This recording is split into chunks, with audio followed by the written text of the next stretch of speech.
Hindi lahat ng may backup plan ay takot mawalan. Minsan, gusto lang nilang maging handa.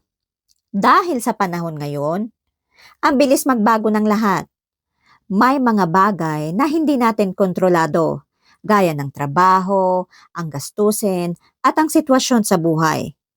Kaya naman ngayon, maraming tao ang natututong mag-aral ng online opportunity habang may current source pa sila.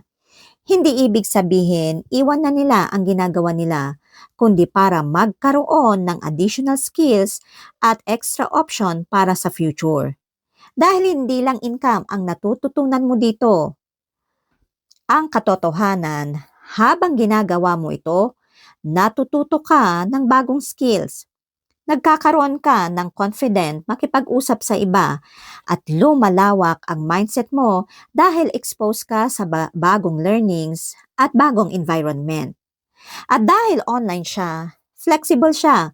Pwede mong gawin habang nasa bahay, kasama ang pamilya, at habang may ibang priorities ka pa sa buhay.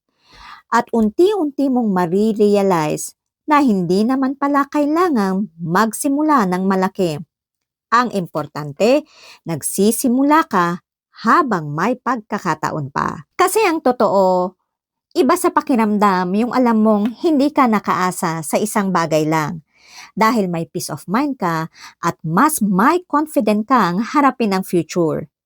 At ang pinakamagandang advantage ay yung hindi ka umaasa sa kung ano ang kinikita mo ngayon, kundi yung alam mong may option ka kung kailangan mong bumangon ulit.